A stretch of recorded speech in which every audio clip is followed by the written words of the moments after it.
സംഭവം. ഇപ്പോ വേറൊരു വിഷയം നടക്കുന്നുണ്ട് വീട്ടിൽ, ചിലപ്പോൾ നിങ്ങൾ കണ്ടു കാണും, ഉപയോഗം നോക്കുക. അത് ഞാൻ പറഞ്ഞു ഇതിന് പ്രതികരിക്കില്ലേ എന്ന് പറയുമ്പോൾ ഒരു മോൾ പ്രതികരിച്ചു പോയി. അപ്പോൾ ഞാൻ CJP ജയിച്ചു, പ്രതാപ രാജിയും വെച്ചു, എന്നിട്ടും ഇപ്പോഴും കാണാന്ന് പറഞ്ഞുകൊണ്ടിരിക്കുകയാണ് കുറെ ആൾക്കാര്. അതിന്റെ ഇടയില് പേർലി മണി കാവ്യയെ സ്നേഹിക്കുന്നു എന്ന് പറഞ്ഞൊരു പോസ്റ്റ് ഇട്ടതാ. ഇപ്പൊ എയറിന്ന് ഇറങ്ങാൻ സമയമില്ല. 5.7 മില്യൺ ഫോളോവേഴ്സ് ഉണ്ടായത് 5.3 ആയി. വല്ല കാര്യം ഉണ്ടായിരുന്നോ? അതിന്റെ പിറകെ പുറത്തു വന്ന പല കാര്യങ്ങള്, അത് പേർലി മണി ചെയ്തിട്ടാണോ അങ്ങനെ ഒരു പോസ്റ്റ് ഇട്ടേ എന്നൊന്നും അറിയത്തില്ല. പെയ്ഡ് മണി, അതായത് ഗവൺമെന്റ് യൂട്യൂബേഴ്സിന്റെയും സോഷ്യൽ മീഡിയയിൽ ആക്റ്റീവ് ആയിട്ടുള്ള ആൾക്കാരുടെയും ഇൻസ്റ്റാഗ്രാമില് മെയിൽ അയച്ചിട്ടുണ്ടായിരുന്നു. അതായത് 2 വീഡിയോയ്ക്ക് 40,000 രൂപ തരാം എന്ന് പറഞ്ഞിട്ട്. അപ്പൊ പേർലി മണി ഇപ്പൊ ഇങ്ങനെ ഒരു പോസ്റ്റ് ഇട്ടത് എത്ര ലക്ഷം മേടിച്ചിട്ടാണ് എന്നാണ് എല്ലാവർക്കും അറിയേണ്ടത്. എന്തായാലും അൺഫോളോ ക്യാമ്പയിൻ നടക്കുന്നുണ്ട് പേർലി മണിക്ക് വേണ്ടിയിട്ട് ഇഷ്ടം പോലെ. അതുപോലെ ആൾക്കാർ ഫോളോ ചെയ്തു പോയിട്ടുണ്ട്. അതിന്റെ പിറകെ മെറീന വന്നിട്ട് പേർലി മണി ചെയ്ത കുറെ കാര്യങ്ങൾ, അതായത് ഇന്റർവ്യൂവിന് വിളിക്കുക, ക്യാൻസൽ ചെയ്യുക, അതായത് ഉപദ്രവിക്കാൻ ശ്രമിച്ചതിന്റെ കാര്യം വരെ വന്ന് പറഞ്ഞിട്ടുണ്ട്. കയ്യിലിരിപ്പിന്റെ വല്ല ആരും ഉണ്ടായിരുന്നു? ഇനി എന്തൊക്കെ എവിടെ നിന്നൊക്കെ പുറത്തു വരും ദൈവത്തിനറിയാം. അതിന്റെ ഇടയിൽ ഡോക്ടർ റോബിൻ രാധാകൃഷ്ണൻ വന്നിട്ട് പേർലി മണിക്ക് സപ്പോർട്ട് ചെയ്തൊരു പോസ്റ്റ് ഇട്ടിട്ടുണ്ട്. BJP ആണല്ലോ, എന്തായാലും പോസ്റ്റ് ഇടും. പ്രതിഷേധിക്കാം, യാതൊരു തെറ്റുമില്ല, പ്രതിഷേധിക്കണം. കാരണം വെച്ചാൽ പ്രതിപക്ഷത്തോട് ശക്തമല്ലെങ്കിൽ ഭരണപക്ഷം ഫെയിലിയറായി. അതിനോടൊക്കെ നമുക്ക് പൂർണ്ണ യോജിക്കും. പക്ഷെ പ്രതിഷേധം റൂട്ട് മാറുമ്പോഴാണ് പ്രശ്നം വരുന്നത്. റൂട്ട് മാറിയതല്ല അണ്ണ, റൂട്ട് മാറ്റിയെടുക്കാൻ പലരും പല രീതിയിലും ശ്രമിച്ചു. മതം വരെ ഇതിന്റെ അകത്ത് കുത്തിക്കയറ്റാൻ വേണ്ടിയിട്ട് ആൾക്കാർ നോക്കിയിട്ടുണ്ട്. എന്തിനാ അധികം പറയുന്നേ?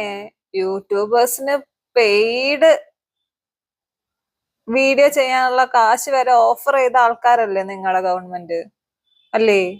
എന്നിട്ടാണ് റൂട്ട് മാറിപ്പോയെന്ന് നിങ്ങൾ പറയുന്നത്. നിങ്ങൾ എല്ലാവരും കൂടെ ഇത് മാറ്റാൻ ശ്രമിച്ചു എന്ന് പറയുന്നതാണ് ശരി. പ്രമുഖ ചാനലിൽ സാധനം ഇട്ടിട്ടുണ്ട്, വലിയൊരു കോൺട്രവേഴ്സി ആയിരിക്കും അവിടെ വന്ന്. അതായത് ഖുറാനെ വെച്ചിട്ട് അതിന്റെ ഒരു പോയിന്റ് വെച്ചിട്ട് ഇത്രാം തീയതി ഈ മന്ത്രിസഭ അതിന് വേണ്ടിയിട്ടാണ് ഞങ്ങൾ ഈ നിന്ന് മനോരമ റിപ്പോർട്ട് ചെയ്തത് വിത്ത് വീഡിയോ.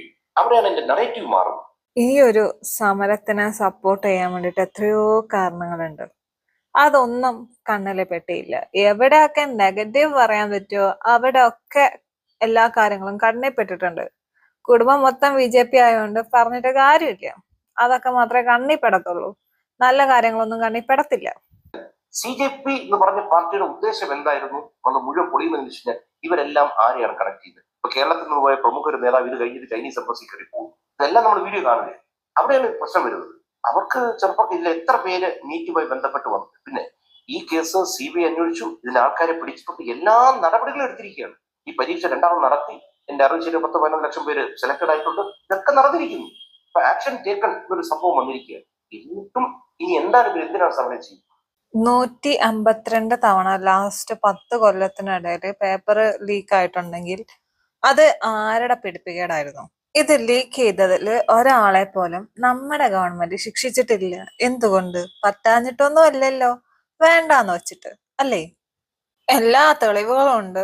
പേപ്പർ ലീക്ക് ആണെന്നും കണ്ടിട്ട് എന്തെല്ലാം ആക്ഷൻ എടുത്തോ? ഉണ്ട പൊഴുങ്ങി വെച്ച് കുറെ. എല്ലാ തവണയും CBI അന്വേഷണം വരും, എന്നിട്ട് എല്ലാം കണ്ടുപിടിക്കും, എന്നാ ശിക്ഷിക്കാൻ അറിയോ? ഇല്ല. ഇത് തുടർന്നുകൊണ്ടിരുന്നപ്പോ എല്ലാവർക്കും അണ്ണൻ അതൊന്നും മനസ്സിലാക്കണം. എത്രയാന്ന് വെച്ചിട്ട് അവരവരുടെ ഭാവി വെച്ചിട്ട് ഇങ്ങനെ കളിക്കുക. നിങ്ങൾ പൈസയും മേടിച്ചിട്ട്, അല്ലെങ്കിൽ നിങ്ങളുടെ ഗവൺമെന്റിലുള്ള ആൾക്കാരുടെ പൈസയും മേടിച്ചിട്ട് പേപ്പറും ലീക്ക് ചെയ്ത് ഇങ്ങനെ നടക്കും. പിള്ളേർ അവരുടെ ഭാവിയും വെച്ച് നശിപ്പിച്ച് പണ്ടാരടങ്ങും. ഒരു സമയം കഴിഞ്ഞപ്പോ എല്ലാവർക്കും മടുത്തു. ഇങ്ങനെ ഒരു ഗവൺമെന്റ് അല്ല, അല്ലെങ്കിൽ ഇങ്ങനെ ഒരു എഡ്യൂക്കേഷൻ സിസ്റ്റം അല്ല അവർക്ക് വേണ്ടത്. പ്രോപ്പർ ആയിട്ടുള്ള ഒരു എഡ്യൂക്കേഷൻ സിസ്റ്റം ഇല്ല അവിടെ. പിന്നെ വേറൊരു നാറിയുണ്ട്, TG മോഹൻദാസ് എന്ന് പറഞ്ഞിട്ട്. ഇവന്റെ കുറെ പോസ്റ്റ് ഞാൻ കണ്ടിട്ടുണ്ടായിരുന്നു. ബലാത്സംഗം ഇഷ്ടപ്പെടുന്നവരാണ് പ്രൊട്ടസ്റ്റിന് പോകുന്നല്ലേ? എടാ നാറി, നിന്റെ വീട്ടിലുള്ള നിന്റെ അമ്മയും പെങ്ങളൊക്കെ അങ്ങനെ ആയിരിക്കും എന്നും പറഞ്ഞിട്ട് എല്ലാവരും നീ ആ കൂട്ടത്തെ കാണാൻ നിൽക്കരുത്. വേറൊരു ഡയലോഗും കൂടെ പറഞ്ഞിട്ടുണ്ടായിരുന്നു, ഞാനാണെങ്കിൽ കർഫ്യൂ പ്രഖ്യാപിച്ച് വെടിവെച്ച് ഉണ്ടാക്കിയേനെന്നുള്ളത്. എന്റെ തന്തയാണ് അവർക്കൊക്കെ ചെലവിന് കൊടുക്കുന്നത് എന്നതിനൊക്കെ വെട്ടിവെച്ചങ്ങ് ഇല്ലാണ്ടാക്കാൻ.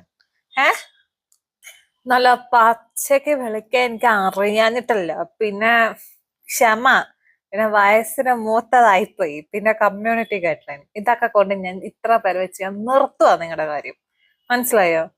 ഇനി കൃഷ്ണകുമാർ പറഞ്ഞ വേറൊരു കാര്യമുണ്ട്, ആ അച്ഛമ്മയുടെ കാര്യം, അതും കൂടെ ഒന്ന് കേട്ടിട്ട് നമുക്ക് നിർത്താം. കാരണം എന്റെ മൂത്ത മോള് പ്രതികരിച്ചപ്പോ ഇതൊക്കെ പലരും പറഞ്ഞു ചെയ്യണ്ടായിരുന്നു. ഞാൻ പറഞ്ഞു നിങ്ങളായിട്ടില്ല. ഇനി എനിക്ക് 88 വയസ്സ്, അവർക്ക് 30 വയസ്സ്.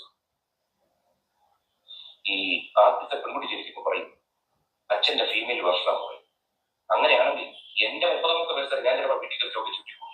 സ്വന്തം അമ്മയുടെ ഭാര്യനെ ചവിട്ടി കൂട്ടുന്ന കാര്യമാണ് കൃഷ്ണകുമാർ ഈ പറഞ്ഞേക്കുന്നത്. ഈ ഒരു കാര്യം കൊണ്ട് വീണ്ടും ഏറിപ്പോയിട്ടുണ്ട്. അതായത് കൃഷ്ണകുമാറിന്റെ ഫാമിലിയിലെ കൃഷ്ണകുമാർ മാത്രമായിരുന്നു ഏറിൽ പോവാതെ ഇരുന്നത്. എന്താ വായ ഇപ്പൊ അതുമായി. ആ കുടുംബത്തിലെ ഓരോ ആൾക്കാർ ഒന്ന് കഴിയുമ്പോ അടുത്തത്, അത് കഴിയുമ്പോ അടുത്തത്. അപ്പൊ എല്ലാരും പറഞ്ഞുകൊണ്ടിരുന്നത് ഈ ഒരു വ്യക്തി മാത്രമേ ഏറിൽ പോവാതെ ഉള്ളൂ, കുറച്ച് വിവരമുള്ളത് കൊണ്ട് അത് ഉണ്ടാവത്തില്ല എന്നാണ്. പക്ഷേ ഇവിടെ മാസാവാൻ നോക്കിയിട്ട് താന്റെ അടുത്ത ആളെ ഏറിപ്പോയിട്ടുണ്ട്. ഇപ്പൊ ഫാമിലി മൊത്തം എയറിലായതുകൊണ്ട് സന്തോഷമായിട്ട് ഇരിക്കുന്നുണ്ടാവും എന്ന് പ്രതീക്ഷിച്ചുകൊണ്ട് ഈ സംഭവം ഇവിടെ വെച്ച് ഞാൻ നിർത്തുന്നു. Thank you. സബ് ചെയ്യാത്തവര് സബ് ചെയ്യുക, ലൈക്ക് ചെയ്യുക, കമന്റ് ചെയ്യുക. ഓക്കെ.